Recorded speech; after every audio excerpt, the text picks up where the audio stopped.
ಕೃಷ್ಣೌ ಬಲಜ್ಞಾನಕಾರ್ಯೌ ಕೃಷ್ಣಾರಮಣರಾಜ್ಯದೌ ಪುಷ್ಣೀತಾಂ ಮಮ ಸದ್ಬುದ್ಧಿಂ ವೃಷ್ಣಿವಾಸಿಷ್ಠವಂಶಜೌ ಲಸತು ಶ್ರೀಮದಾನಂದತೀರ್ಥೇಂದುರ್ನೋ ಹೃದಂಬರೆ ಯದ್ವಚಶ್ಚಂದ್ರಿಕಾ ಸ್ವಾಂತಸಂತಾಪಂ ವಿನಿಕೃಂತತಿ ಭವತಿ ಯದನುಭಾವಾತ್ ಏಡಮೂಕೋಪಿ ವಾಗ್ಮಿ ಜಡಮತಿರಪಿ ಜಂತುರ್ಜಾಯತೆ ಪ್ರಾಜ್ಞಮೌಲಿಃ ಸಕಲವಚನಚೇತೋ ದೇವತಾ ಭಾರತೀ ಸಾ ಮಮ ವಚಸಿ ನಿಧತ್ತಾಂ ಸನ್ನಿಧಿಂ ಮಾನಸೇ ಚ ಆಪಾದಮೌಲಿಪರ್ಯಂತಂ ಗುರುಣಾಂ ಆಕೃತಿಂ ಸ್ಮರೇತ್ ತೇನ ವಿಘ್ನಾಃ ಪ್ರಣಶ್ಯಂತಿ ಸಿದ್ಧ್ಯಂತಿ ಚ ಮನೋರಥಾಃ. ಗಣೇಶ ಬ್ರಹ್ಮೇಶ ಸುರೇಶ ಶೇಷಾಃ ಸುರಾಶ್ಚ ಸರ್ವೇ ಮನವೋ ಮುನೀಂದ್ರಾಃ ಸರಸ್ವತೀ ಶ್ರೀಗಿರಿಜಾದಿಕಾಶ್ಚ ನಮಂತಿ ದೇವಾಃ ಪ್ರಣಮಾಮಿ ತಂ ವಿಭುಂ. ಶ್ರೀ ಗುರುಭ್ಯೋ ನಮಃ. ತಪಸ್ವಾಧ್ಯಾಯ ಶುಶ್ರೂಷಾ ಕೃಷ್ಣಪೂಜಾರತಂ ಮುನಿಂ ವಿಶ್ವೇಶಮಿಷ್ಟದಂ ವಂದೇ ಪರಿವ್ರಾಟ್ ಚಕ್ರವರ್ತಿನಂ. ಬ್ರಹ್ಮವೈವರ್ತ ಪುರಾಣವನ್ನು ಇವತ್ತಿನಿಂದ ಆರಂಭಿಸೋದು. ನರಸಿಂಹ ಪುರಾಣ ಅಂತ ಎಲ್ಲ ಕಡೆ ಪ್ರಸಿದ್ಧಿಯಾಗಿದೆ. ಅದು ಮುಂದಿನ ಸಲ ನರಸಿಂಹ ಪುರಾಣವನ್ನು ಆಲೋಚನೆ ಮಾಡುವ. ಈಗ ಬ್ರಹ್ಮವೈವರ್ತ ಪುರಾಣದ ಪೂರ್ಣ ಪಾಠ ಸಿಕ್ಕಿದ್ರಿಂದ ಯಾವಾಗ ಸರಿಯಾಗಿ ಪಾಠ ಸಿಗ್ತದೆ ಆವಾಗ ಆ ಪುರಾಣವನ್ನು ಪ್ರವಚನ ಮಾಡುವುದು ಅಂತ. ಬ್ರಹ್ಮವೈವರ್ತ ಪುರಾಣದ ಬಗ್ಗೆ ಕೊನೆಗೆ ನೋಡುವ, ಯಾಕಂದರೆ ಈ ಪುರಾಣವೇ ಅದರ ಬಗ್ಗೆ ಕೆಲವು ಮಹತ್ವವನ್ನು ಹೇಳ್ತದೆ. ಸಾತ್ವಿಕವಾದ ಅನೇಕ ವಿಷಯಗಳನ್ನು ಹೇಳ್ತಕ್ಕಂತಹ ಪುರಾಣ. ಬ್ರಹ್ಮ ವೈವರ್ತ ಅಂತ ಅದಕ್ಕೆ ಹೆಸರಾಗುವುದಕ್ಕೆ ವಿವರಣೆ ಜಾಸ್ತಿ ಇರುವುದರಿಂದ ವೈವರ್ತ ಅಂತ, ವಿವೃತಿ ಜಾಸ್ತಿ ಇರುವುದರಿಂದ ವೈವರ್ತ. ವಿವೃತಿ ಅಂದರೆ ವಿವರಣೆ, ಬ್ರಹ್ಮದ ಬಗ್ಗೆ ಅಂದರೆ ಪರಮಾತ್ಮನ ಬಗ್ಗೆ ವಿಸ್ತೃತವಾದ ವಿಷಯಗಳನ್ನು ತಿಳಿಸುತ್ತದೆ ಅನ್ನುವ ಕಾರಣದಿಂದ ಅದಕ್ಕೆ ಬ್ರಹ್ಮವೈವರ್ತ ಅಂತ ಹೆಸರು ಬಂದಿದೆ ಎಂಬುದಾಗಿ ಬ್ರಹ್ಮವೈವರ್ತ ಪುರಾಣವೇ ಅದರ ನಿಷ್ಪತ್ತಿಯನ್ನು ತೋರಿಸ್ತದೆ. ಇದರಲ್ಲಿ ಸಾಮಾನ್ಯ ನಮ್ಮ ಸಂಪ್ರದಾಯದಲ್ಲಿ ಬ್ರಹ್ಮವೈವರ್ತ ಪುರಾಣದ ಪ್ರವಚನ ಕಡಿಮೆ, ಶ್ರೀಮನ್ ಮಧ್ವಾಚಾರ್ಯರ ಸಂಪ್ರದಾಯದಲ್ಲಿ. ಯಾಕೆಂತೇಳಿದರೆ ಬ್ರಹ್ಮವೈವರ್ತ ಪುರಾಣದಲ್ಲಿ ಭಗವಂತನ ಮಹಾತ್ಮೆ ಭಾಗವತದಲ್ಲಿ ಹೇಳಿದ ಹಾಗೆ ಬಹಳ ಸುಂದರವಾಗಿದೆ. ಅದರ ಜೊತೆಗೆ ಗೋಲೋಕದ ವರ್ಣನೆ ಇದೆ. ಗೋಲೋಕ ಅನ್ನುವುದು ವೈಕುಂಠ ಲೋಕಕ್ಕಿಂತ ಮೇಲೆ ಇರತಕ್ಕಂಥ ಒಂದು ಲೋಕ. ಆ ಗೋಲೋಕದಲ್ಲಿ ಇರುವವ ಗಂಡಸು ಭಗವಂತ ಶ್ರೀಕೃಷ್ಣ ಒಬ್ಬನೇ. ಆ ಶ್ರೀಕೃಷ್ಣನ ಜೊತೆಗೆ ಅನೇಕ ಸ್ತ್ರೀಯರು, ಗೋಪಿಯರು ಅಲ್ಲಿ ಅನೇಕ ಲೀಲೆಗಳಲ್ಲಿ ತೊಡಗಿರ್ತಾರೆ. ಆ ಶ್ರೀಕೃಷ್ಣನಿಂದ ಆವಿರ್ಭೂತನಾದವ ಮಹಾವಿಷ್ಣು ಅವ ವೈಕುಂಠದಲ್ಲಿರೋದು. ಅದೇ ಶ್ರೀಕೃಷ್ಣನಿಂದ ಆವಿರ್ಭೂತನಾದಂತಹ ಶಿವ ಆತ ಕೈಲಾಸದಲ್ಲಿ ಇರೋದು. ಹೀಗೆ ಒಂದು ವರ್ಣನೆ, ಅದಷ್ಟು ಮಧ್ವ ಸಿದ್ಧಾಂತದ ಅನುಸಾರ ಆ ಭಗವತ್ ತಾರತಮ್ಯಾದಿ ಚಿಂತನೆ ನಡೆಸತಕ್ಕಂಥವರಿಗೆ ಅಷ್ಟು ಹಿತವಾಗುವುದಿಲ್ಲ ಅನ್ನುವ ಕಾರಣದಿಂದ ಈ ವಿಷಯವನ್ನು ಬೇರೆ ರೀತಿಯಲ್ಲಿ ಅನುಸಂಧಾನ ಮಾಡ್ತಕ್ಕಂಥ ಕ್ರಮ ನಮ್ಮಲ್ಲಿದೆ. ಇನ್ನೊಂದು ರಾಧೆಯ ಬಗ್ಗೆ ವಿಶೇಷವಾಗಿ ನಿರೂಪಣೆ ಬ್ರಹ್ಮವೈವರ್ತದಲ್ಲಿ ಬರ್ತದೆ. ರಾಧಾಕೃಷ್ಣ ಅನ್ನೋದು ಇವತ್ತು ಪ್ರಪಂಚಖ್ಯಾತವಾದಂತಹ ಭಗವಂತನ ಒಂದು ವಿಶಿಷ್ಟವಾದ ದಾಂಪತ್ಯದ ರೂಪ. ರಾಧಾ ಅನ್ನುವ ಹೆಸರು ಅದು ಶ್ರೀಮದ್ ಭಾಗವತದಲ್ಲಿ ಕೃಷ್ಣನ ಕಥೆ ಅಷ್ಟು ವಿಸ್ತಾರವಾಗಿ ಬಂದರೂ ಕೂಡ ಅಲ್ಲಿ ಹೇಳಲ್ಪಟ್ಟಿಲ್ಲ. ಅಲ್ಲಿ ಶ್ರೀಕೃಷ್ಣ ಒಂದು ಹೆಣ್ಣನ್ನು ಹೊತ್ತುಕೊಂಡು ಹೋದ. ಆ ರಾತ್ರಿಯ ಚಂದ್ರನ ಬೆಳದಿಂಗಳಲ್ಲಿ ಈ ಹೆಂಗಸರೆಲ್ಲ ಕೃಷ್ಣ ಕಾಣದಾದ ಅಂತ ಅಳುವುದಕ್ಕೆ ಪ್ರಾರಂಭಿಸಿದರು. ಗೋಪಿಗೀತ ಅದೇ ಹೊತ್ತಿಗೆ ಬರ್ತದೆ. ಆಮೇಲೆ ಗೊತ್ತಾಯಿತು ಕೃಷ್ಣ ಎಲ್ಲೋ ಹೊತ್ತುಕೊಂಡು ಹೋಗಿದ್ದಾನೆ ಅಂತ. ನೋಡಿದರೆ ಆ ದಾರಿಯಲ್ಲಿ ಬಹಳ ಎತ್ತರದ ಭಾರದ ಹೆಜ್ಜೆಗಳು ಕಾಣಿಸಿದವು. ಸ್ವಲ್ಪ ದೂರ ಹೋಗಿ ನೋಡಿದರೆ ಆ ಹುಡುಗಿ ಅಲ್ಲಿ ಕೂತ್ಕೊಂಡು ಅಳ್ತಾ ಇದ್ಲು. ಕೃಷ್ಣ ನನ್ನನ್ನು ಬಿಟ್ಟು ಹೊರಟು ಹೋದ, ಯಾಕೆಂದರೆ ನಾನು ಅಹಂಕಾರದಿಂದ ನನ್ನನ್ನು ಇನ್ನಷ್ಟು ಹೊತ್ತುಕೊಂಡು ಹೋಗು ಅಂತ ಹೇಳಿದೆ ಅಂತ. ಹೀಗೆಲ್ಲ ಭಾಗವತದಲ್ಲಿ ಒಂದು ಕಥೆ ಇದೆ. ಆ ಎತ್ತಿಕೊಂಡು ಹೋದ ಹುಡುಗಿ ಯಾರು ಅನ್ನೋದು ಭಾಗವತದಲ್ಲಿ ಉಲ್ಲೇಖ ಇಲ್ಲ. ಆಕೆಯೇ ರಾಧೆ ಅಂತ ಕೆಲವು ಆ ಭಾಗವತದಲ್ಲೂ ರಾಧೆಯ ಉಲ್ಲೇಖ ಇದೆ ಅನ್ನೋದನ್ನು ಒಂದು ವ್ಯಾಖ್ಯಾನ ಮಾಡ್ತಕ್ಕಂಥವ್ರು ಅದು ಆಕೆಯನ್ನು ರಾಧೆ ಅಂತ ವ್ಯವಹಾರ ಮಾಡ್ತಾರೆ.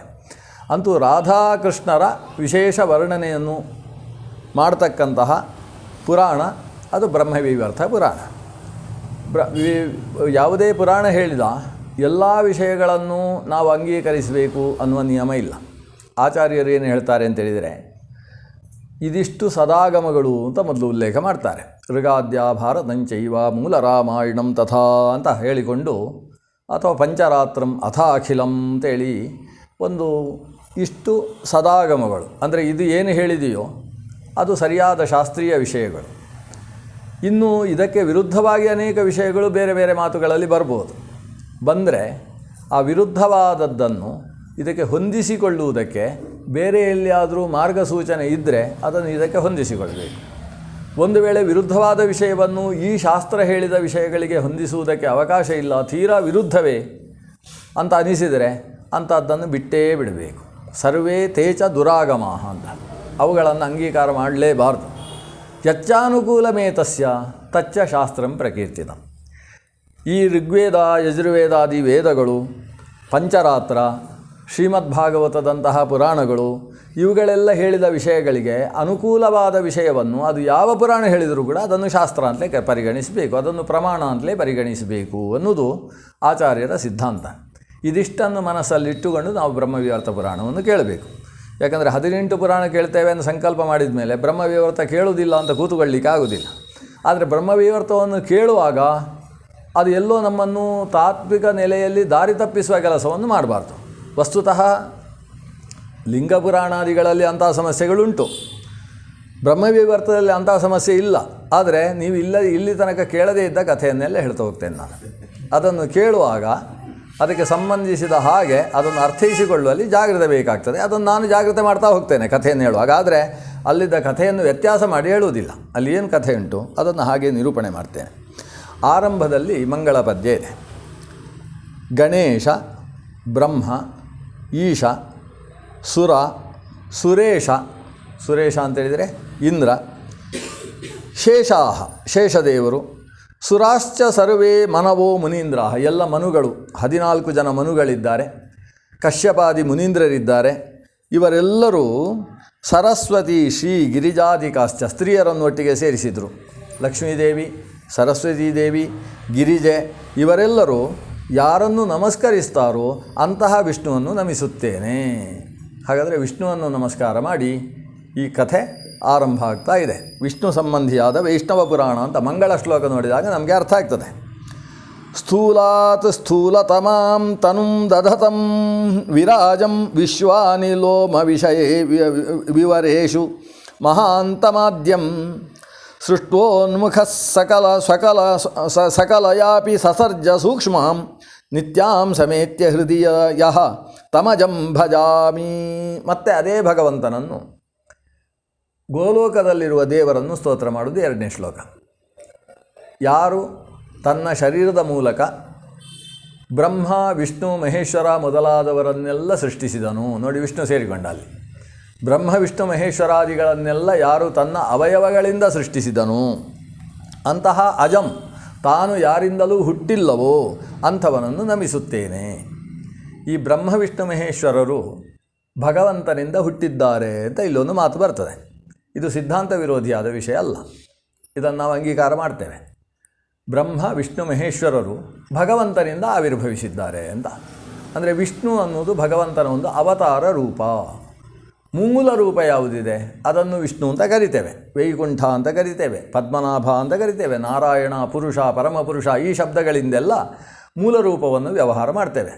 ಆ ಮೂಲ ರೂಪದಿಂದ ಸತ್ವರಜಸ್ತಮಸ್ಸುಗಳ ಕಾರಣದಿಂದ ಭಗವಂತ 3 ರೂಪ ತೆಗೊಳ್ತಾನೆ. ಭಾಗವತದಲ್ಲಿ ಇದಿದೆ.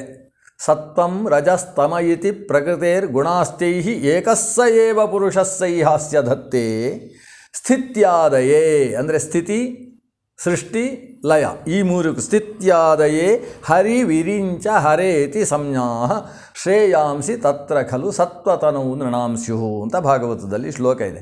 ಅಂದರೆ ಸತ್ವವನ್ನು ಭಗವಂತ ಆಧರಿಸಿ ವಿಷ್ಣು ಅನ್ನುವ ರೂಪದಿಂದ ಕಾಣಿಸಿಕೊಳ್ತಾನೆ. ಏತಕ್ಕೋಸ್ಕರ? ಸ್ಥಿತಿಗೋಸ್ಕರ, ಪಾಲನೆಗೋಸ್ಕರ. ಸೃಷ್ಟಿಗೋಸ್ಕರ ಅದೇ ಭಗವಂತ ರಜೋಗುಣವನ್ನು ಆಧರಿಸಿ ಬ್ರಹ್ಮ ಅಂತ ಕರೆಸಿಕೊಳ್ತಾನೆ. ಅದೇ ಭಗವಂತ ಲಯಕ್ಕೋಸ್ಕರ ತಮೋಗುಣವನ್ನು ಆಧರಿಸಿ ತಾನು ಶಿವ ಅಂತ ಕರೆಸಿಕೊಳ್ತಾನೆ. ಇಲ್ಲಿ ಶಿವ ಅಂತ ಹೇಳಿದರೆ ರುದ್ರದೇವ. ಆ ರುದ್ರದೇವನ ಒಳಗೆ ಭಗವಂತನ ಒಂದು ಶಿವ ಅಂತ ರೂಪ ಇದೆ. ಶಿವರೂಪಿ ಶಿವೇ ಸ್ಥಿತಃ ಬ್ರಹ್ಮಣಿ ಬ್ರಹ್ಮರೂಪೋಸವು ಅಂತ. ಬ್ರಹ್ಮನಲ್ಲಿ ಭಗವಂತನ ಬ್ರಹ್ಮ ಎಂಬ ಒಂದು ರೂಪ ಇದೆ. ವಿಷ್ಣು ಪೃಥಗೇವ ಸ್ಥಿತೋ ವಿಷ್ಣು, ಪೃಥಕ್ಕಾಗಿ ದೇವರಿಂದ ವಾಸುದೇವ, ಸಂಕರ್ಷಣ, ಪ್ರದ್ಯುಮ್ನ, ಅನಿರುದ್ಧ ಅನ್ನೋ ರೂಪಗಳು ಬರುವ ಹಾಗೆ ವಿಷ್ಣು ಅನ್ನೋ ಒಂದು ಸ್ವರೂಪವು ಕೂಡ ಭಗವಂತನಿಂದ ಆವಿರ್ಭವಿಸ್ತದೆ. ಅದನ್ನಿಟ್ಟುಕೊಂಡು ಈ ಪುರಾಣವನ್ನು ಅರ್ಥ ಮಾಡಿಕೊಳ್ಬೇಕು. ಇದರಲ್ಲಿ ಯಾರಿಂದ ಭಗವಂತನ ಈ 3 ರೂಪ ಹೊರಬರ್ತದೋ ಅಂತಹ ಭಗವಂತನನ್ನು ನಾವು ಅಜಂ, ಆದರೆ ಅವ ಯಾರಿಂದಲೂ ಹುಟ್ಟಿಲ್ಲ ಅಲ್ವಾ, ಅಂತಹ ಮೂಲ ಸ್ವರೂಪಿಯನ್ನು ಧ್ಯಾನಿಸ್ತೇನೆ. ಧ್ಯಾಯಂತೆ ಧ್ಯಾನ ನಿಷ್ಠಾ ಸುರ ನರ ಮನವಃ ಯೋಗಿನೋ ಯೋಗರೂಢಾ ಸಂತಸ್ವಪ್ನೇಪಿ ಸಂತಂ ಕತಿ ಜನಿಭಿಃ ಯಂ ನ ಪಶ್ಯಂತಿ ತಪ್ತ್ವಾ ಧ್ಯಾಯೇ ಸ್ವೇಚ್ಛಾಮಯಂ ತಂ ತ್ರಿಗುಣ ಪರಮಹೋ ನಿರ್ವಿಕಾರಂ ನಿರೀಹಂ ಭಕ್ತ್ಯಧ್ಯಾನೀಕಹೇತೋಃ ನಿರುಪಮರುಚಿರಶ್ಯಾಮರೂಪಂ ದಧಾನಂ. ದೇವರು ನಿರ್ವಿಕಾರ, ನಿರಾಕಾರನೂ ಹೌದು. ನಿರಾಕಾರನಾಗಿದ್ದರೂ ಸರ್ವಸಮರ್ಥ. ಆಮ್ನಿ ಪ್ರೆಸೆಂಟ್ ಮಾತ್ರ ಅಲ್ಲ, ಆಮ್ನಿ ಪೊಟೆಂಟ್, ಸರ್ವಸಮರ್ಥ. ಸರ್ವಸಮರ್ಥನಾದ್ರಿಂದಲೇ ಭಕ್ತ ಅವನನ್ನು ಕಾಣಬೇಕು ಅಂತ ಆಸೆ ಮಾಡಿದರೆ ಅವನಿಗೊಂದು ರೂಪದಲ್ಲಿ ಕಾಣಿಸಿಕೊಳ್ತಾನೆ. ಆದ್ದರಿಂದ ನಿರಾಕಾರನಾದ ಭಗವಂತ ಸರ್ವಾಕಾರನಾಗಿದ್ದಾನೆ. ಆದರೆ ಅಷ್ಟೆಲ್ಲ ಆಕಾರ ಯಾಕೆ ತೆಗೊಳ್ತಾನೆ ಅಂತೇಳಿದರೆ ಭಕ್ತನಿಗೆ ಕಾಣಿಸಬೇಕು. ಯಾಕಂದರೆ ಭಕ್ತ ಹಾತೊರಿತಾ ಇದ್ದೇನೆ, ಕಾಣಬೇಕು ದೇವ, ಯತ್ತೇ ಕಲ್ಯಾಣತಮಂ ರೂಪಂ ತತ್ತೇ ಪಶ್ಯಾಮಿ, ನಿನ್ನ ಒಂದು ರೂಪವನ್ನು ನೋಡಬೇಕು ಅಂತ ಭಕ್ತ ಧ್ಯಾನ ಮಾಡ್ತಾ ಇದ್ದಾನೆ. ಆ ಭಕ್ತನಿಗೆ ಈಗ ಒಂದು ಸಮಸ್ಯೆ ಉಂಟು. ದೇವರು ನಿರಾಕಾರ ಅಂತ ಹೇಳುವ ಒಂದು ವಾದ ದೊಡ್ಡದಾಗಿದೆ. ದೇವರಿಗೆ ಆಕಾರವೇ ಇಲ್ಲ ಅಂತ. ಆಕಾರವೇ ಇಲ್ಲ ಅಂತಾದರೆ ಸಮಸ್ಯೆ ದೇವರದೇನು ಅಂತೇಳಿದರೆ, ಈ ಭಕ್ತ ಸ್ವಾಮಿ ನಿನ್ನನ್ನು ಕಾಣಬೇಕು, ಶಂಖಚಕ್ರ ಗದಾಪದ್ಮಧಾರಿಯಾದ ನಿನ್ನನ್ನು ನೋಡಬೇಕು ಸ್ವಾಮಿ ಅಂತೇಳಿದರೆ ಪಾಪ ದೇವರಿಗೆ ತೋರಿಸಿಕೊಳ್ಳಿಕ್ಕೆ ಆಗೋದಿಲ್ಲ. ದೇವರಿಗೆ ಮನಸ್ಸಲ್ಲಿ ಉಂಟು, ನನಗೆ ಇವನಿಗೆ ತೋರಿಸಬೇಕು, ನನ್ನನ್ನು ತೋರಿಸಬೇಕು ಅಂತ ಉಂಟು ಅವನಿಗೆ. ಯಾಕಂದರೆ ಅಷ್ಟು ಹಾತೊರಿತಾ ಇದ್ದಾನೆ ಭಕ್ತ. ಆದರೆ ದೇವರು ಹೆಲ್ಪ್ಲೆಸ್ ಆಗಿಬಿಡ್ತಾನೆ.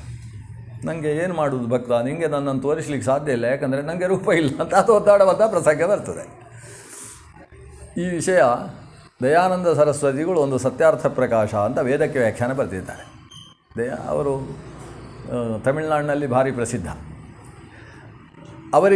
ಅವರು ಬ್ರಹ್ಮ ನಿರಾಕಾರವಾದಿಗಳು, ವಿಗ್ರಹಾರಾಧನೆಯನ್ನು ನಿಷೇಧ ಮಾಡುವರು. ದೇವರ ಪ್ರತಿಮಾ ಪೂಜೆ, ದೇವಸ್ಥಾನ ಅದನ್ನೆಲ್ಲ ಒಪ್ಪಲ್ಲ ಅವರು. ದೇವರಿಗೇನು ಪೂಜೆ ಮಾಡುವುದಾದರೂ ಹೀಗೆ ಒಳಗಿನಿಂದ ಧ್ಯಾನ ಮಾಡಬೇಕೇ ಹೊರತು ಹೊರಗಿನಿಂದ ಮೂರ್ತಿ ಪೂಜೆಯನ್ನು ಮಾಡಬಾರ್ದು ಅಂತ ಹೇಳ್ತಕ್ಕಂಥ ನಮ್ಮ ಭಾರತೀಯ ಸನಾತನ ಧರ್ಮದ ಅನುಯಾಯಿಗಳೇ ಆದ ಒಂದು ಪಂಥ ದಯಾನಂದ ಸರಸ್ವತಿಗಳ ಪಂಥ. ಅವರು ತಮ್ಮ ಗ್ರಂಥದಲ್ಲಿ ಅವರ ಗ್ರಂಥದಲ್ಲಿ ಬರ್ಕೊಳ್ತಾರೆ, ನನಗೆ ಯಾಕೆ ದೇವರಿಗೆ ವಿಗ್ರಹ ಇಲ್ಲ ಅಂತ ಯಾಕೆ ಹೇಳ್ತೇನೆ ಅಂದರೆ, ಅವರೊಂದು ದೇವಸ್ಥಾನಕ್ಕೆ ಹೋಗಿದ್ದರಂತೆ ಬಾಲ್ಯದಲ್ಲಿ. ದೇವಸ್ಥಾನಕ್ಕೆ ಹೋದಾಗ ದೇವರ ಪ್ರತಿಮೆಗೆ ಆರತಿ ಮಾಡುವುದಕ್ಕೆ ಅಂತ ಅವರು ಅರ್ಚಕರು ಎಲ್ಲ ಸಿದ್ಧತೆ ಮಾಡ್ತಾ ಇರುವಾಗ ದೇವರ ಪ್ರತಿಮೆಗೆ ಆರತಿ ಮಾಡುವುದಕ್ಕಿಂತ ಮುಂಚೆ ಅಭಿಷೇಕ ಮಾಡಿರ್ತಾರೆ. ಅಭಿಷೇಕ ಮಾಡುವಾಗ ಪಂಚಾಮೃತ ಅಭಿಷೇಕ ಮಾಡಿದ್ದಾರೆ. ಆವಾಗ 2 ಇಲಿಗಳು ಬಂದು ಆ ದೇವರ ಮೇಲೆ ಹತ್ತಿ ಅದಕ್ಕೆ ಅಂಟಿದ್ದಂತಹ ಪಂಚಾಮೃತದ ಸ್ವರೂಪ ಉಂಟಲ್ವ ಅದನ್ನೆಲ್ಲ ನೆಕ್ತಾ ಇದ್ದಾವಂತೆ. ಆಮೇಲೆ ಜಿರಳೆಗಳೆಲ್ಲ ದೇವರ ಮೇಲೆ ಓಡಾಡ್ತಾ ಇದೆ ಅಂತೆ. ಅದನ್ನು ನೋಡಿ ಅವರಿಗೆ ಅನಿಸಿತಂತೆ, ಇಂಥ ದೇವರು ಯಾಕೆ ಬೇಕು ಅಂತ ಅನಿಸಿತಂತೆ. ಯಾಕಂದರೆ ಇಂಥ ದೇವರು ಪಾಪ ಅದಕ್ಕೊಂದು ಇಲಿಯನ್ನು ಓಡಿಸ್ಲಿಕ್ಕೆ ಆಗೋದಿಲ್ಲ, ಒಂದು ಜಿರಳೆಗಳನ್ನು ಓಡಿಸ್ಲಿಕ್ಕೆ ಆಗೋದಿಲ್ಲ, ಅಯ್ಯೋ ಪಾಪ ದೇವರು, ಅದಕ್ಕಿಂತ ನಾವಾದರೂ ಆಗ್ಬೋದಲ್ವ ಅಂತ ಅನಿಸಿ ಅವರು ದೇವರಿಗೆ ಪ್ರತಿಮೆ ಇಲ್ಲ, ದೇವರಿಗೆ ವಿಗ್ರಹ ಇಲ್ಲ ಅಂತ ಗ್ರಂಥ ಬರೆದರಂತೆ. ಆದರೆ ಸ್ವಲ್ಪ ಶಾಸ್ತ್ರಚಿಂತನೆ ನಡೆಸಿದರೆ ಏನು ವಿಷಯ, ನಮ್ಮಲ್ಲಿ ಪ್ರತಿಮೆ ದೇವರಲ್ಲ, ಈ ಪ್ರತಿಮೆಯೇ ದೇವರು ಅನ್ನೋ ವಾದ ಇದೆ ಅಲ್ವ, ಅದಿದ್ದಾಗ ಇದು ಸಮಸ್ಯೆ. ನಾವು ದೇವರನ್ನು ಚಿಂತನೆ ಮಾಡುವುದಕ್ಕೆ ಪ್ರತೀಕ ಅನ್ನೋ ಶಬ್ದಕ್ಕೆ ಅರ್ಥ ಪ್ರತಿನಿಧಿ ಅಂತ, ಅದೇ ದೇವರಲ್ಲ. ಈಗ ಪ್ರತಿಮೆಯೇ ದೇವರು ಹೌದಾಗಿದ್ದರೆ ನಾವು ಗಣಪತಿ ಪೂಜೆಗೆ ಈಗ 2,000 ರೂಪಾಯಿ ಕೊಟ್ಟು ಮಣ್ಣಿನ ಪ್ರತಿಮೆ ಹಾಕಿ ತರಬೇಕಲ್ವ, ಇಲ್ಲೇ ಸ್ವಲ್ಪ ಮಣ್ಣಲ್ಲಿ ಮಾಡಿದರೂ ಆಗ್ತದೆ. ಪ್ರತಿಮೆ ತರಬೇಕಾಗಿಲ್ಲ, ಮತ್ತೇನು ದಾರಿಯಲ್ಲಿ ಹೋಗುವಾಗ ಅಲ್ಲಿ ಪ್ರತಿಮೆ ಮಾರಾಟಕ್ಕೆ ಇರ್ತಾರಲ್ವ, ಅಲ್ಲೇ ಸ್ವಲ್ಪ ಅರಿಶಿಣ ಕುಂಕುಮ ತೆಗೊಂಡು ಹೋದರೆ ಸಾಕಾಗ್ತದೆ, ಅಲ್ಲೇ ಸ್ವಲ್ಪ ಪ್ರತಿಮೆ ಮುಂದೆ ಹಾಕಿ ಒಂದು ಕೈ ಮುಗಿದ್ರೆ ಸಾಕಾಗ್ತದೆ. ಆದರೆ ನಾವು ಅದು ಮಾಡುವುದಿಲ್ಲ, ಅದನ್ನು ತೆಗೊಂಡು ಬಂದು ಅದಕ್ಕೆ ಪ್ರಾಣ ಪ್ರತಿಷ್ಠೆ ಅಂತ ವಿಧಾನ ಮಾಡ್ತೇವೆ. ಪ್ರಾಣ ಪ್ರತಿಷ್ಠಾ ವಿಧಾನ ಆದಮೇಲೆ ಅಲ್ವ ಅದನ್ನು ಪೂಜೆ ಮಾಡೋದು. ಹಾಗಾದರೆ ಪ್ರತಿಮೆಯೇ ದೇವರಲ್ಲ, ಪ್ರತಿಮೆಯಲ್ಲಿ ದೇವರನ್ನು ಆವಾಹನೆ ಮಾಡಿ ಪೂಜೆ ಮಾಡುವುದು ಅಂತ. ಪ್ರತಿಮಾದಲ್ಲಿ ಆವಾಹನೆ ಮಾಡ್ತೇವೆ ಅಂದರೆ ಏನರ್ಥ, ಪ್ರತಿಮೆಗಿಂತ ಭಿನ್ನವಾದ ದೇವರಿದ್ದಾರೆ, ಅದರಿಂದ ಪ್ರತಿಮೆಯೇ ದೇವರು ಅಂತ ಇಟ್ಟುಕೊಂಡು ಅವರು ವಿಗ್ರಹಾರಾಧನೆಯನ್ನು ನಿರಾಕರಿಸಿದರು. ಆದರೆ ಮನೆಯಲ್ಲಿ ಅಪ್ಪ ಅಮ್ಮನ ಫೋಟೋ ಹಾಕ್ಕೊಳ್ತಾರೆ. ಈಗ ಪ್ರತಿಮೆಗೆ ಅಪ್ಪ ಅಮ್ಮನ ಫೋಟೋಗೆ ಯಾರಾದರೂ ಕಲ್ಲು ಹೊಡೆದ್ರೆ ಸುಮ್ಮನೆ ಇರುವುದಿಲ್ಲ ಅವರು. ಅದು ಯಾಕೆ, ತಂದೆ ತಾಯಿಯ ಫೋಟೋ ಅನ್ನುವುದು ತಂದೆ ತಾಯಿಯನ್ನು ನೆನಪಿಸಿಕೊಳ್ಳುವುದಕ್ಕೆ ಒಂದು ಪ್ರತೀಕ, ಅದೇ ಅಪ್ಪ ಅಮ್ಮ ಅಲ್ಲ, ಅಷ್ಟು ಗೊತ್ತಿದೆ ನಮಗೆ. ಧ್ವಜವನ್ನು ಯಾರಾದರೂ ಅವಮಾನಿಸಿದರೆ ಅವರನ್ನು ಜೈಲಿಗೆ ಹಾಕುವುದು ಯಾಕೆ, ಧ್ವಜವೇ ಭಾರತ ದೇಶವಾ? ಅಲ್ಲ, ಧ್ವಜವನ್ನು, ಭಾರತ ದೇಶವನ್ನು ಗೌರವಿಸುವುದಕ್ಕೆ ಒಂದು ಪ್ರತೀಕವಾಗಿ ಧ್ವಜ ಇರತಕ್ಕಂಥದ್ದು.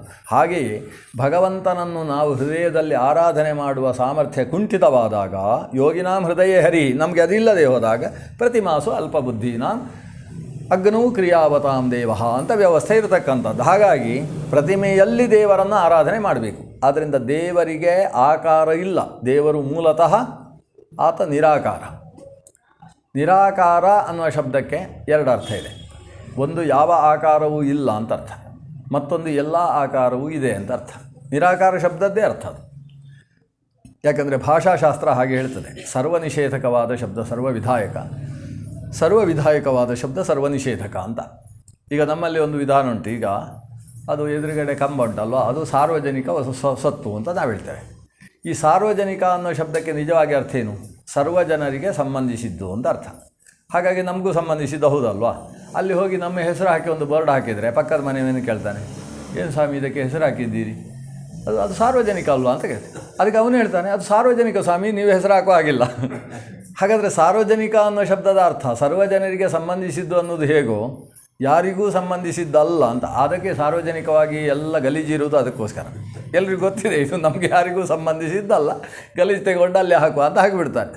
ಸಾರ್ವಜನಿಕ ಅನ್ನೋ ಶಬ್ದ ಹೇಗೆ ಈ ಸರ್ವಜನ ಸಂಬಂಧಿ ಅನ್ನುವುದರ ಜೊತೆಗೆ ಅವನಿಗೆ ಮಾತ್ರ ಸಂಬಂಧಿಸಿದ್ದಲ್ಲ, ಇವನಿಗೆ ಮಾತ್ರ ಸಂಬಂಧಿಸಿದ್ದಲ್ಲ ಅನ್ನೋ ಅರ್ಥವನ್ನು ಹೇಳ್ತದೋ, ಹಾಗೆ ನಿರಾಕಾರ ಅನ್ನೋ ಶಬ್ದವೂ ಕೂಡ ಅದಕ್ಕಿಂತ ವಿಪರೀತವಾಗಿ ಯಾವ ಆಕಾರವೂ ಇಲ್ಲ ಅಂತ ಹೇಳುವುದರ ಜೊತೆಗೆ ಸರ್ವ ಆಕಾರವೂ ಉಂಟು ಅಂತ ಹೇಳ್ತದೆ. ಕಾರಣ ಏನು ಅಂತ ಹೇಳಿದರೆ, ಸರ್ವರಿಗೆ ಸಂಬಂಧಿಸಿದ್ದೇ ಒಬ್ಬನಿಗೇ ಸಂಬಂಧಿಸಿದ್ದಾಗದೇ ಇರುವುದು ಹೇಗೋ ಹಾಗೆ ಎಲ್ಲ ಆಕಾರಗಳು ಯಾವುದಕ್ಕುಂಟೋ ಅದೇ ನಿರಾಕಾರ ಆಗೋದು. ಈಗ ಉದಾಹರಣೆಗೆ ನೀರಿಗೆ ಆಕಾರ ಉಂಟಾ? ನೀರಿಗೆ ಆಕಾರ ಇಲ್ಲ. ಯಾಕೆ? ಲೋಟಕ್ಕೆ ಹಾಕಿದರೆ ಲೋಟದ ಆಕಾರ, ಗದ್ದೆಗೆ ಬಿಟ್ಟರೆ ಗದ್ದೆಯ ಆಕಾರ, ಬಾಯಿಯಲ್ಲಿ ಹಾಕಿ ಕುಡಿದ್ರೆ ಕರುಳಿನ ಆಕಾರ. ಹಾಗಾದರೆ ಅದು ಅದರ ಪಾತ್ರತೆಗೆ ಅನುಗುಣವಾದ ಆಕಾರವನ್ನು ಹೇಗೆ ವಹಿಸುವುದರಿಂದ ಅದು ಸ್ವತಃ ನಿರಾಕಾರ ಅಂತ ಹೇಳ್ತೇವೆ. ನಿರಾಕಾರ ಆದರೆ ಎಲ್ಲ ಆಕಾರವನ್ನು ಪಡೆಯುವಂಥದ್ದು ಅಂತ ಅರ್ಥ. ಹಾಗೆ ಭಗವಂತ ಅವನು ಸಿಂಹವಾಗುವುದಕ್ಕೆ ಆಗ್ತದೆ, ಹಂದಿಯೂ ಆಗ್ತಾನೆ, ಆಮೆ ಅಂತೂ ಆಗ್ತಾನೆ, ಮೀನು ಆಗ್ತಾನೆ, ಮತ್ಸ್ಯ ಕೂರ್ಮ ವರಾಹ ಎಲ್ಲ ಆಕಾರವೂ ಆಗ್ತಾನೆ. ಕೊನೆಗೆ ಪ್ರಪಂಚದಲ್ಲಿಲ್ಲದ ನರಸಿಂಹ ಬೇಕು ಅಂದರೆ ಅದು ಆಗ್ತಾನೆ. ಒಟ್ಟು ಅವನಿಗೆ ಯಾವ ಆಕಾರ ಆಗುವುದಿಲ್ಲ, ಸರ್ವಾಕಾರ ಸರ್ವಾಂತರ್ಯಾಮಿ. ತತ್ ಸೃಷ್ಟ್ವಾ ತದೇವಾನುಪ್ರಾವಿಶತ್ ತದನುಪ್ರವಿಶ್ಯ ಸಚ್ಚತ್ಯಚ್ಚಾಭವತ್ ಅಂತ ಸೃಷ್ಟಿಸಿದ ವಸ್ತುವಿನ ಒಳಗೆ ಹೋಗಿ ಅವೆಲ್ಲದರಲ್ಲೂ ವ್ಯಾಪಿಸಿ ತತ್ತದಾಕಾರವಾಗಿ ನಿಲ್ಲುವಂತಹ ಸಾಮರ್ಥ್ಯ ಭಗವಂತನಲ್ಲಿರುವ ಕಾರಣದಿಂದಲೇ ಭಗವಂತನನ್ನು ನಿರಾಕಾರ ಅಂತ ಹೇಳುವುದು. ನಿರಾಕಾರನಾದ ಭಗವಂತ ಧ್ರುವ ಧ್ಯಾನಿಸಿದಾಗ ವಾಸುದೇವನಾಗಿ ಪ್ರಕಟನಾಗ್ತಾನೆ. ಅದನ್ನು ಈ ಮಂಗಳ ಶ್ಲೋಕ ಹೇಳ್ತದೆ.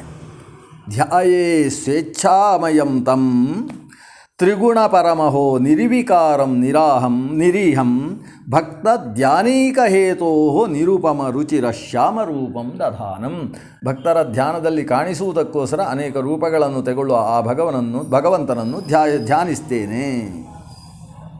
ಇದಿಷ್ಟ ಮಂಗಳ ಶ್ಲೋಕ. ಓಂ ನಮೋ ಭಗವತೆ ವಾಸುದೇವಾಯ. ಭಾರತೆ ನೈಮಿಷಾರಣ್ಯೇ ಋಷಯಃ ಶೌನಕಾದಯಃ ನಿತ್ಯಾಂ ನೈಮಿತ್ತಿಕೀಂ ಕೃತ್ವಾ ಕ್ರಿಯಾಂ ಊಷುಃ ಕುಶಾಸನೇ. ಈ ಪುರಾಣವನ್ನು ಕೂಡ ನೈಮಿಷಾರಣ್ಯದಲ್ಲಿ ಸೂತ ಪುರಾಣಿಕರು ಹೇಳಿರ್ತಕ್ಕಂಥ ಪುರಾಣ. ಸೂತ ಪುರಾಣಿಕರು ಶೌನಕ ಪ್ರಭೃತಿಗಳಿಗೆ ಹೇಳಿರತಕ್ಕಂತಹ ಪುರಾಣ. ಶೌನಕರು ಅಲ್ಲಿಗೆ ಬಂದಂತಹ ಸೂತ ಪುರಾಣಿಕರಲ್ಲಿ ನನಗೆ ಶ್ರೀಕೃಷ್ಣೇ ನಿಶ್ಚಲ ಭಕ್ತಿರ್ ಯತೋ ಭವತಿ ಶಾಶ್ವತಿ ತತ್ಕಥ್ಯತಾಂ ಮಹಾಭಾಗ ಪುರಾಣಂ ಜ್ಞಾನವರ್ಧನಂ. ನಮಗೆ ಯಾವ ಪುರಾಣವನ್ನು ಶ್ರವಣ ಮಾಡಿದರೆ ಶ್ರೀಕೃಷ್ಣನಲ್ಲಿ ಅಚಲವಾದ ಭಕ್ತಿ ಉಂಟಾಗ್ತದೋ ಅಂತಹ ಪುರಾಣವನ್ನು ನಮಗೆ ಹೇಳಬೇಕು ಅಂತ ಕೇಳಿದಾಗ ನಮ್ಮ ಸೂತ ಪುರಾಣಿಕರು ಹೇಳಿದಂತಹ ಕಥೆಯೇ ಈ ಬ್ರಹ್ಮವೈವರ್ತ ಪುರಾಣ. ಸೌತಿರುವಾಚ ದೇವಂ ವಿಪ್ರಂ ಗುರುಂ ದೃಷ್ಟ್ವಾ ನನಮೇದ್ಯಸ್ತು ಸಂಭ್ರಮಾತ್ ಸ ಕಾಲಸೂತ್ರಂ ವ್ರಜತಿ ಯಾವಚ್ಚಂದ್ರ ದಿವಾಕರೌ ಹರಿರ್ಬ್ರಾಹ್ಮಣರೂಪೇಣ ಶಶ್ವದ್ಭ್ರಮತಿ ಭಾರತೆ ಸುಕೃತಿ ಪ್ರಣಮೇತ್ ಪುಣ್ಯಾತ್ ಬ್ರಾಹ್ಮಣಂ ಹರಿರೂಪಿಣಂ. ಈ ಆರಂಭದಲ್ಲಿ ಒಂದು 20 ಶ್ಲೋಕ. ಅದು ಬ್ರಾಹ್ಮಣರ ಬಗ್ಗೆ ಹೇಳಬೇಕು ಅಂತಾದರೆ ಒಂದು ಪ್ರಬಂಧ ಬರೆಯುವುದಕ್ಕೆ ಬೇಕಾದ ಶ್ಲೋಕಗಳು.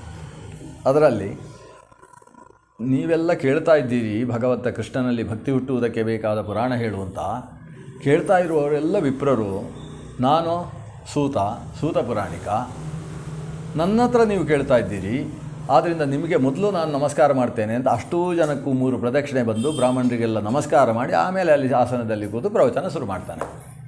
ಹಾಗೆ ಅವರಿಗೆಲ್ಲ ನಮಸ್ಕಾರ ಮಾಡುವಾಗ ಅವ ಬ್ರಾಹ್ಮಣರನ್ನು ಹೊಗಳುವುದು. ಎಂಥ ಬ್ರಾಹ್ಮಣರು! ಯಾರು ದೇವರು ಮಾತಾಡಬೇಕಾದ್ರೆ ಅವನ ನಾಲಿಗೆಯಲ್ಲಿ ಮಾತಾಡುವುದಿಲ್ಲ, ನಿಮ್ಮ ನಾಲಿಗೆಯಲ್ಲಿ ಮಾತಾಡ್ತಾನೆ. ವಿಪ್ರವಾಕ್ಯೋ ಜನಾರ್ದನ. ನಿಮ್ಮ ಮಾತು ಅಂದರೆ ಅದು ಭಗವಂತನ ಮಾತು ಅಂತ ಅರ್ಥ. ಎಲ್ಲರೂ ಪೂಜೆ ಮಾಡುವುದು ಭಗವಂತನನ್ನು, ಆದರೆ ಭಗವಂತನೂ ಪೂಜಿಸುವ ಏಕೈಕ ದೇವರು ಅಂತಿದ್ದರೆ ನೀವೆಲ್ಲ ಅಂತ ಹೇಳ್ತಾರೆ. ಬ್ರಾಹ್ಮಣರನ್ನು ದೇವರು ಪೂಜೆ ಮಾಡ್ತಾರೆ ಅಂತ. ಅದು ಕೃಷ್ಣ ಗೀತೆಯಲ್ಲಿ ಒಂದು ಮಾತು ಹೇಳ್ತಾನೆ, ಬ್ರಾಹ್ಮಣೋ ಮಮ ದೈವತಂ ಅಂತ ಹೇಳ್ತಾನೆ. ಅದಕ್ಕೆ ಬ್ರಾಹ್ಮಣರು ನನ್ನ ದೇವತೆಗಳು ಅಂತ ಹೇಳುವುದರ ಹಿನ್ನೆಲೆ ಏನು? ಈ ಬ್ರಾಹ್ಮಣರು ವೇದಾಧ್ಯಯನ ಸಂಪನ್ನರಾಗಿ ವೇದವನ್ನೆಲ್ಲ ಕಂಠದಲ್ಲಿಟ್ಟುಕೊಂಡು ವೇದಮೂರ್ತಿಗಳಾಗಿ ಇರ್ತಾರೆ. ವೇದಮೂರ್ತಿ ಅಂದರೆ ಅರ್ಥ ಅವರಿಗೆ ವೇದ ಪುಸ್ತಕ ಬೇಕಾಗಿಲ್ಲ ಅಂತ ಅರ್ಥ. ಮಂತ್ರಮೂರ್ತಿರ್ ಭವೇದ್ವಿಜಃ ಅಂತ ಭಾಗವತದಲ್ಲಿ ಬರ್ತದೆ. ಒಂದು ಮಂತ್ರವನ್ನು ಒಬ್ಬ ವ್ಯಕ್ತಿ ಜಪಿಸಬೇಕಾದರೆ ಆ ಮಂತ್ರದ ಅಕ್ಷರಗಳನ್ನು ಶರೀರದಲ್ಲಿ ನ್ಯಾಸ ಮಾಡಬೇಕು. ನಾರಾಯಣಾಯ ನಮಃ ಅಂತ ಮಂತ್ರ ಇದೆ, ನಾಂ ರಾಮ್ ಯಂ ನಂ ಅಂತ ಯಂತ ಆ ಮಂತ್ರಗಳ ವರ್ಣಗಳನ್ನು ಶರೀರದಲ್ಲಿ ನ್ಯಾಸ ಮಾಡಬೇಕು. ಆಮೇಲೆ ಈಗ ತತ್ಸವಿತು ಹೃದಯಾಯ ನಮಃ ಅಂತ ಮಾಡುವುದಿಲ್ಲ, ಹಾಗೆ ವರ್ಣಗಳನ್ನು ನ್ಯಾಸ ಮಾಡಬೇಕು, ಪದನ್ಯಾಸ ಮಾಡಬೇಕು, ಆಮೇಲೆ ಅಂಗನ್ಯಾಸಕರನ್ಯಾಸಗಳನ್ನು ಮಾಡಬೇಕು. ಇಷ್ಟನ್ನು ಮಾಡಿ ನ್ಯಸ್ತವಾದಾಗ, ಶರೀರದಲ್ಲಿ ನ್ಯಾಸ ಮಾಡಿಕೊಂಡಾಗ ಆ ಮಂತ್ರ ಬೇರೆ ಇರುವುದಿಲ್ಲ ಅಂತೆ, ನಾವೇ ಮಂತ್ರ ಆಗ್ತೇವೆ ಅಂತೆ. ಮಂತ್ರಗಳ ವರ್ಣನ್ಯಾಸಾದಿಗಳಿಂದ ನಾವು ಮಂತ್ರಮೂರ್ತಿಗಳಾದಾಗ ಮಂತ್ರಮೂರ್ತಿಯು ಮಂತ್ರವನ್ನು ಜಪಿಸಿದರೆ ಅದು ಪೂರ್ಣ ಫಲವನ್ನು ಕೊಡ್ತದೆ. ಹಾಗೆ ವೇದವನ್ನು ಜಪಿಸುವವ ಏನು ಮಾಡಿಕೊಳ್ಬೇಕು? ವೇದಮೂರ್ತಿಯಾಗಿ ವೇದವನ್ನು ಜಪಿಸಬೇಕು. ವೇದವನ್ನು ಜಪಿಸುವವರೆಲ್ಲ ವೇದಮೂರ್ತಿಗಳಲ್ಲ, ಆದರೆ ವೇದಮೂರ್ತಿಗಳಲ್ಲದೇ ಇದ್ದವರು ವೇದವನ್ನು ಜಪಿಸುವುದಿಲ್ಲ. ವೇದವನ್ನು ಜಪಿಸಬೇಕಾದ್ರೆ ಆತ ವೇದವನ್ನು ತನ್ನಲ್ಲಿ ನ್ಯಾಸ ಆವಾಹನೆ ಮಾಡಿಕೊಂಡಿರಬೇಕು ಅನ್ನುವ ದೃಷ್ಟಿಯಿಂದ ವೇದಮೂರ್ತಿ ಅಂತ ಕರೆಯುವುದು. ಹಾಗೆ ಬ್ರಾಹ್ಮಣರನ್ನು ವೇದಮೂರ್ತಿಗಳವರು. ಎಲ್ಲಿ ವೇದವೋ ಅಲ್ಲಿ ಭಗವಂತ.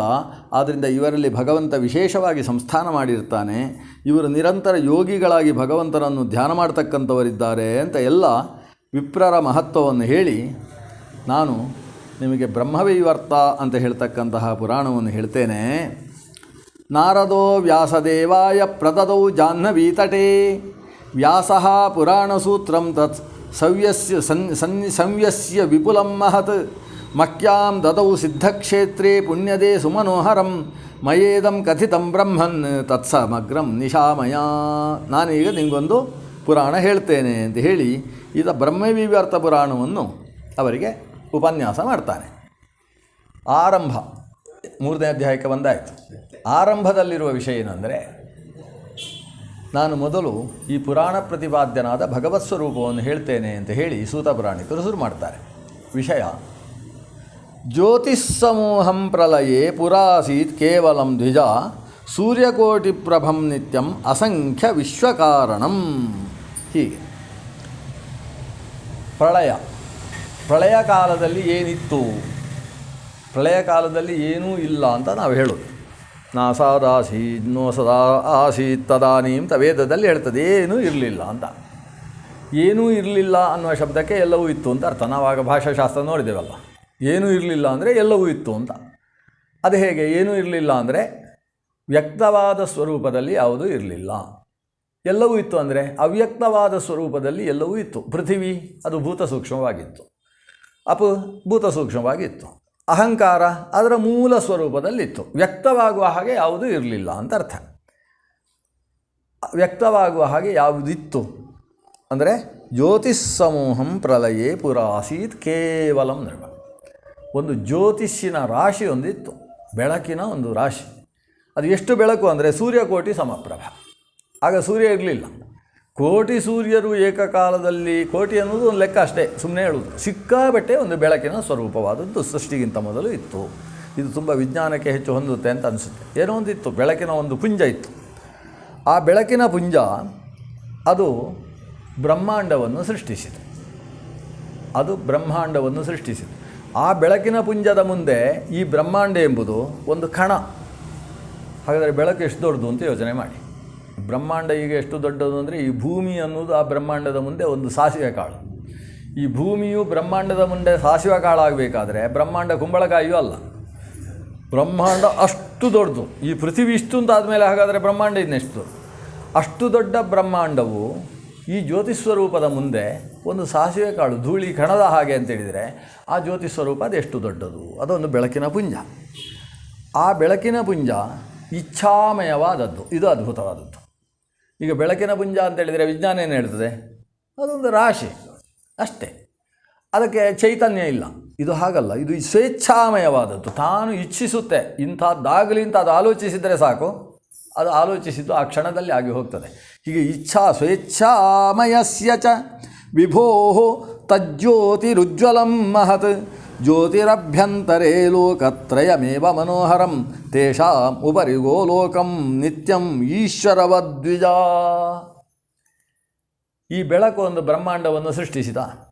ಆ ಸೃಷ್ಟಿಸಿದ ಬ್ರಹ್ಮಾಂಡದಲ್ಲಿ ಈ ಬೆಳಕು ಪ್ರವೇಶ ಮಾಡಿತು. ಹೊರಗಿನಿಂದ ಅನಂತವಾದ ಭಾಳ ದೊಡ್ಡದಾದ ಬೆಳಕು ಈ ಬ್ರಹ್ಮಾಂಡದ ಒಳಗೆ ಪ್ರವೇಶ ಮಾಡುವಾಗ ಒಂದು ಪುಟ್ಟ ರೂಪವನ್ನು ತೆಗೆದುಕೊಂಡು ಪ್ರವೇಶ ಮಾಡಿತಂತೆ. ಈಗ ಹೊರಗೆ ಬೆಳಕುಂಟೋ ಇಲ್ಲೋ ಅಂತ ಪ್ರಶ್ನೆ. ಹೊರಗೆ ಅನಂತವಾದ ಬೆಳಕು ಹಾಗೇ ಇದೆ. ಆ ಅನಂತವಾದ ಬೆಳಕಿನಿಂದ ಒಂದು ಪುಟ್ಟ ಬೆಳಕು ಒಳಗೆ ಹೋಯಿತು. ಆದರೆ ಆ ಪುಟ್ಟ ಬೆಳಕು ಆ ಅನಂತ ಬೆಳಕೇ ಅಷ್ಟೇ. ಅದು ಪೂರ್ಣಸ್ಯ ಪೂರ್ಣಮಾದಾಯ ಪೂರ್ಣಮೇವ ಅವಶಿಷ್ಯತೆ ಅನ್ನೋದು ಇದನ್ನೇ ಆ ಹೊರಗಿರುವ ಬೆಳಕು ಅಂದರೆ ಭಗವಂತ ಜ್ಯೋತಿ, ಪರಂಜ್ಯೋತಿ. ಆ ಪರಂಜ್ಯೋತಿಯಿಂದ ಒಳಗೆ ಹೋದ ಜ್ಯೋತಿ ಉಂಟಲ್ವ, ಅದು ಪರಂಜ್ಯೋತಿಯೇ. ಆದರೆ ಅದು ದೊಡ್ಡದು, ಇದು ಚಿಕ್ಕದು. ಚಿಕ್ಕದಾದರೂ ಕೂಡ ಆ ಮೂಲ ಸ್ವರೂಪಕ್ಕೂ ಇದಕ್ಕೂ ಕಿಂಚಿತ್ತೂ ವ್ಯತ್ಯಾಸ ಇಲ್ಲ, ಅದರಲ್ಲೂ ಅಷ್ಟೇ ಇದೆ. ಅಂತಹ ಬೆಳಕು ಒಳಗೆ ಹೋಯಿತು. ಒಳಗೆ ಹೋಗಿ ಆ ಬ್ರಹ್ಮಾಂಡದ ತುದಿಯಲ್ಲಿ ಹೋಗಿ ನಿಂತಿತು. ಆ ಬ್ರಹ್ಮಾಂಡದ ತುದಿಯ ಭಾಗ ಏನಿದೆ ಅದಕ್ಕೆ ಗೋಲೋಕ ಅಂತ ಹೆಸರು. ಗೋಲೋಕ. ಈ ಗೋಲೋಕ ಅದು ಎಷ್ಟು ದೊಡ್ಡಿದೆ ಅಂದರೆ ತ್ರಿಕೋಟಿ ಯೋಜನಾಯಾಮ ವಿಸ್ತೀರ್ಣಂ ಮಂಡಲಾಕೃತಿ. ಒಂದು ಉರುಟಾದ ದೊಡ್ಡ ಲೋಕ ಅದು. ಅದು 3 ಕೋಟಿ ಯೋಜನದಷ್ಟು ವಿಸ್ತೀರ್ಣವನ್ನು ಪಡೆದಿರತಕ್ಕಂತಹ ಲೋಕ. ಹಾಗಾದರೆ ನಮ್ಮ ಭಾರತ ದೇಶ ಲೆಕ್ಕಕ್ಕೆ ಇಲ್ಲ. ಭಾರತ ದೇಶ 2,000 ಯೋಜನ ವಿಸ್ತೀರ್ಣ ಅಷ್ಟೇ, ಕೋಟಿಯೂ ಅಲ್ಲ. ಇದು ಹಾಗಲ್ಲ, ತ್ರಿಕೋಟಿ ಯೋಜನಾಯಾಮಂ. 3 ಕೋಟಿ ಯೋಜನದಷ್ಟು ವಿಸ್ತಾರವಾಗಿರ್ತಕ್ಕಂಥ ಒಂದು ಲೋಕ ಅದು. ಅಲ್ಲಿ ತೇಜಸ್ವರೂಪನಾದಂತಹ ಭಗವಂತ ಅಲ್ಲಿ ಇದ್ದಾನೆ. ಈ ಲೋಕ ಏನಿದೆ, ಈ ಗೋಲೋಕ ಅನ್ನೋದು, ಅದು ಗೋಲೋಕ ಅಂತ ಯಾಕೆ ಕರೆಸಿಕೊಂಡಿತು ಅಂತ ಹೇಳಿದರೆ ಗೋಪಾಲಕೃಷ್ಣ ಇರುವುದರಿಂದ ಗೋಲೋಕ ಅಂತ ಅದಕ್ಕೆ ಹೆಸರು. ಆಮೇಲೆ ಅಲ್ಲಿ ಗೋವುಗಳನ್ನು ದೇವರು ಸೃಷ್ಟಿ ಮಾಡುವಂಥ ಕಥೆ ಎಲ್ಲ ಬರ್ತದೆ. ಅಂತೂ ಗೋಲೋಕ ಅಂತ ಈಗ ಕರೆಯೋಣ. ಅದು ಅದೃಶ್ಯಂ ಯೋಗಿಭಿ ಸ್ವಪ್ನೇ ದೃಶ್ಯಂ ಗಮ್ಯಂಚ ವೈಷ್ಣವೈಹಿ ಅಂತ. ಇದು ಎಂಥ ಲೋಕ ಅಂದರೆ ಯೋಗಿಗಳು ತಾವು ತಮ್ಮ ಯೋಗ ಸಾಮರ್ಥ್ಯದಿಂದ ತಿಳಿಯಬಹುದೇ ಹೊರತು ಸಾಮಾನ್ಯರು ತನ್ನ ಸ್ವಪ್ನದಲ್ಲಿ ಗೋಲೋಕವನ್ನು ಕಾಣಲಿಕ್ಕೆ ಸಾಧ್ಯ ಇಲ್ಲ ಅಂತ. ಸ್ವಪ್ನದಲ್ಲೂ ಕಾಣಲಾಗದ ಒಂದು ಲೋಕ ಅದು. ಯೋಗೇನ ಧೃತಮೀಶೇನ ಚಾಂತರಿಕ್ಷ ಸ್ಥಿತಂ ವರಂ. ಆ ಗೋಲೋಕ ಯಾವುದನ್ನು ಆಧರಿಸಿ ನಿಂತಿದೆ? ಅದಕ್ಕೆ ಆಧಾರವಾಗಿ ಯಾವುದೂ ಇಲ್ಲ, ಹಾಗೆ ನಿಂತಿದೆ. ಅದು ಯೋಗ ಶಕ್ತಿಯಿಂದ ಭಗವಂತನಿಂದ ಧೃತವಾಗಿರುವಂಥದ್ದು. ಭಗವಂತನೇ ಧರಿಸಿದ್ದಾನೆ ಅದನ್ನು, ಆಕಾಶದಲ್ಲಿದೆ. ತದಧೋ ದಕ್ಷಿಣೇ ಸವ್ಯೇ 50 ಕೋಟಿ ಯೋಜನಾತ್. ಈ ಗೋಲೋಕದಿಂದ 50 ಕೋಟಿಯಷ್ಟು ಯೋಜನ ಕೆಳಗೆ ಬಂದರೆ 50 ಕೋಟಿ 50 ಕೋಟಿ ಯೋಜನ, 50 ಯೋಜನ ಅಲ್ಲ, 50 ಕೋಟಿ ಯೋಜನದಷ್ಟು ಕೆಳಗೆ ಬಂದರೆ ಅಲ್ಲಿ ವೈಕುಂಠಂ ಶಿವಲೋಕಂಚ ತತ್ಸಮಂ ಸುಮನೋಹರಂ. ಈ ಕಡೆ ವೈಕುಂಠ ಉಂಟಂತೆ, ಈ ಕಡೆ ಶಿವಲೋಕ ಉಂಟಂತೆ. ಇಲ್ಲಿ ಗೋಲೋಕದಿಂದ 50 ಕೋಟಿ ಯೋಜನ ಕೆಳಗೆ ಬಂದರೆ ಇಲ್ಲಿ ವೈಕುಂಠ, ಇಲ್ಲಿ ಶಿವಲೋಕ. ಈ ವೈಕುಂಠ ಶಿವಲೋಕ ಅಂತ 2 ಲೋಕ ಇದೆ. ಕೋಟಿ ಯೋಜನ ವಿಸ್ತೀರ್ಣಂ ವೈಕುಂಠಂ ಮಂಡಲಾಕೃತಿ ಲಯೇ ಶೂನ್ಯಂಚ ಸೃಷ್ಟೌಚ ಲಕ್ಷ್ಮೀನಾರಾಯಣ ಅನ್ವಿತಂ. ಈ ವೈಕುಂಠ ಅನ್ನೋ ಲೋಕ ಏನು ಅಂತೇಳಿದರೆ ಅದು ಪ್ರಳಯ ಕಾಲದಲ್ಲಿ ಶೂನ್ಯವಾಗಿರ್ತದೆ. ಸೃಷ್ಟಿಕಾಲದಲ್ಲಿ ಲಕ್ಷ್ಮೀನಾರಾಯಣರು ಅಲ್ಲಿರ್ತಾರೆ.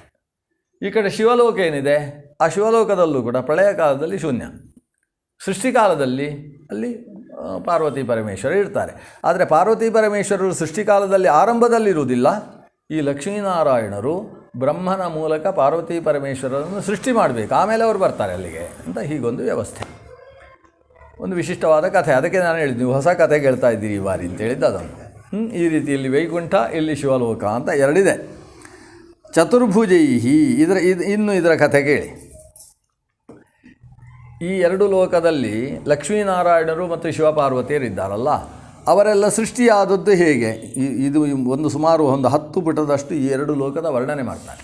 ಗೋಲೋಕ ಎಷ್ಟು ಚಂದ ಇದೆ, ಅಂತ ಒಂದು ಸಲ ನೋಡಿದರೆ ಒಮ್ಮೆ ಹೋಗಿ ಬರಲೇಬೇಕು ಅಂತ ಅನಿಸ್ತದೆ. ಅಂಥ ಲೋಕದ ವರ್ಣನೆಯನ್ನೆಲ್ಲ ಮಾಡಿ ಈ ಕೆಳಗಿರ್ತಕ್ಕಂತಹ ಈ ಎರಡು ಸ್ವರೂಪಗಳೇನಿದ್ದಾವೆ, ಲಕ್ಷ್ಮೀನಾರಾಯಣರು ಮತ್ತು ಶಿವಪಾರ್ವತಿಯರು, ಅವರ ವಿಷಯದಲ್ಲಿ ಸೃಷ್ಟಿಯ ಬಗ್ಗೆ ಹೇಳ್ತೇನೆ ಅಂತ ಶುರು ಮಾಡ್ತಾರೆ.